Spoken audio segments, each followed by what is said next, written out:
Hey everyone, we're just out here today working on my old general home inside. I got a pinion seal leaking, so I'm working on that, greasing, ordinary stuff. But yeah, just working away, I guess, doing things. The biggest thing I want to talk about, I had quite a day yesterday. Now this is a problem that's been an ongoing problem. It's everywhere. It's not just here. Basically, it just comes down to customer service with companies, businesses. I mean, I don't know what has gotten lost, but yesterday I struck her to the city to go get a pinion seal for that old truck. It's got 40,000 Rockwells in it. I mean, I'm not a trucker, but I've been around this stuff all my life. It's pretty simple rear end, right? Pretty common. Everybody around here runs them. Just, you know, any place you go to, stocks parts for it. So I run to Fredericton. Anybody around here, they know where Fredericton is here. I live in New Brunswick, Canada. Stop at Rituals. Rituals is a well-known company. They sell internationals, have since I was a kid, probably long before that, I don't know.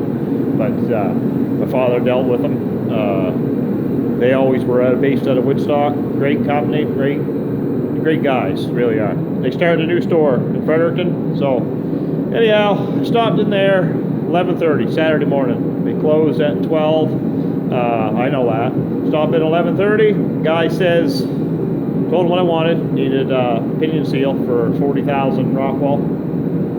So he says, I really can't do anything without a serial number. And I'm like, okay, that's fine. Like, you know, I'll give benefit of the doubt. Maybe they aren't all the same. I don't know. So I said, that's fine. Really kind of confused into what I was going to do. So I said, well, I'll run over to Bayview, Kenworth. So I run over there, go through their little maze, foolishness, get in there. No one's at the service desk. Time's ticking, right? 12 o'clock, everything closes. So there's mechanics standing in the shop. Now, if you were one of these guys, I hope you're watching the video because you guys are useless. I mean, anyways, I open the door, I holler. The guy says, you looking for parts? I said, yeah. He says, he's there, holler. So I holler for 10 minutes. No one comes out. I don't think the guy's there. I think he took off. I think he went to hell home. I don't know what happened there. But anyways, I opened the door, holler again, and no one was going to come wait on me. Now, I mean, I've dealt with people all my life. If somebody needs a hand, you help them, right? So they're out there. They know where the guy is. Wouldn't you have common sense enough to come and go find the guy for me, whatever, right? So time's ticking. I called my wife. I said, can you get the serial number out of that truck? It's on my insurance paper up by the radio.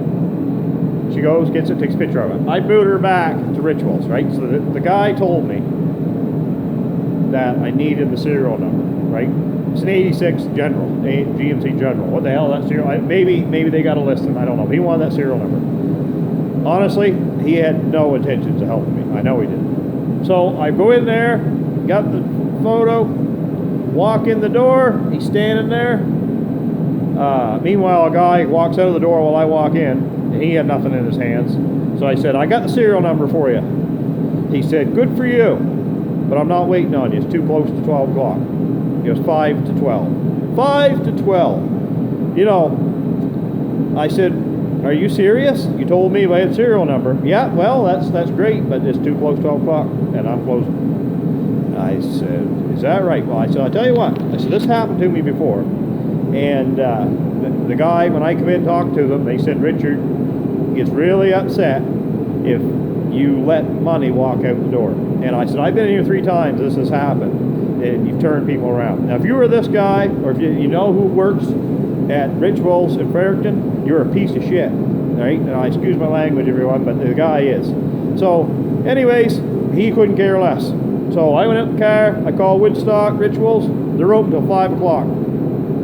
I said, do you have a pinion seal for a 40K Rockwell?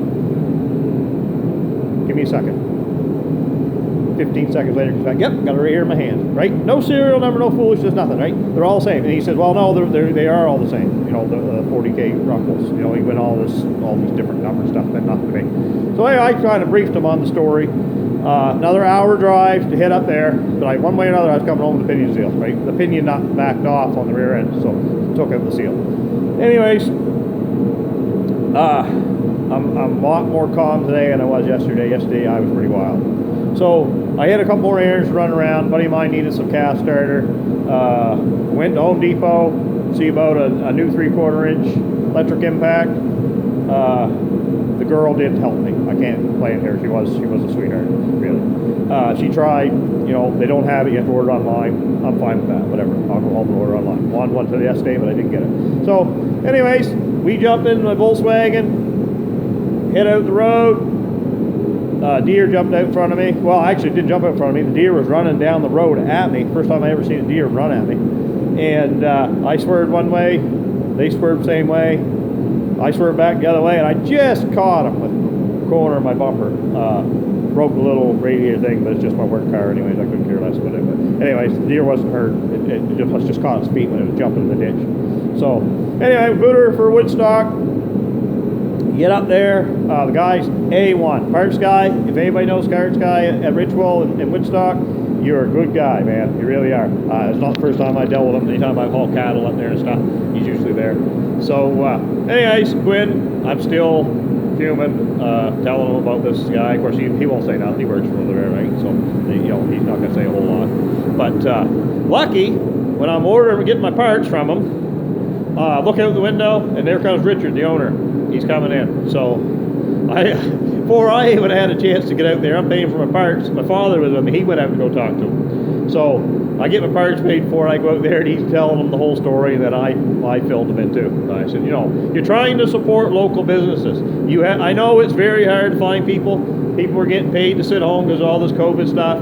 But I mean, when you got people that are just refusing to work, I mean, you gotta let them go, right? You can't have people around like that. You got money walking out the door. Hey, I bet you if they checked this till, he never collected $100 yesterday. Honestly, like, you know, the guy is just useless, right? So, anyways, if you are watching this, I hope they do let you go. I hate to see anybody lose their job, but I mean, and your job is supposed to be there to sell parts to people, to keep people going, and this truck has to keep running. And you're basically just, you know, too bad for you. Didn't even say that. He just basically couldn't care less, really, right? It's 11:55. Takes only 2 minutes to bring that register in to sell me something. And meanwhile, he could have called the sister company in Woodstock and got a part number, right? Anybody with any common sense. And I wasn't thinking of that at the time. And after I got up there, they said they know that because the guy, if they have any trouble, they're supposed to call up there because they're all seasoned guys. So, anyways. You know, but it's everywhere. It's not just here. It's everywhere you go. You know, like, people just don't seem to care. No one seems to. I'm not even saying you have to go the extra mile. Like, you don't have to be a genius to even do it, right? Between them and I, and whoever's there, we can figure out what you need for a part, right? Yeah, I probably should have took the seal out of that and took it with me and matched it up. He couldn't have matched it up anyways. But still, I didn't want to take it apart because right now it's still moving, right? Take it apart, and then it's stuck here, tore apart with no parts on it, right? So, anyways, I lost a big deal of respect for humanity yesterday. I know it's everywhere. You know, when I find a good parts guy, I stick to those guys. I've dealt with people all my life. Yeah, there's circumstances. You deal with odd people. You have people that don't show up to get stuff. I sell meat, I sell hay, you sell all that stuff. You wean them people off, right? You know, it's just how it is. It's part of, it's nothing personal. It's just, you know, it's part of business. So I try to treat people right, and if people don't use the same kind of dignity and respect, then you don't really need to deal with those people, right? You know, well, not saying you don't deal with them, but you know, those people you don't cater right to, right? The same as the people that show up on time, buy stuff, they say they're coming, they get their stuff, and so when those other people do it and they jerk you around, there's all kinds of people that are looking. So you move on to the next person, and when that person comes, you'll still sell to them. But I mean, you're not holding things anymore, right? You can't. It's just part of business. So that's how, you know, like these guys here, their business is to cater to people.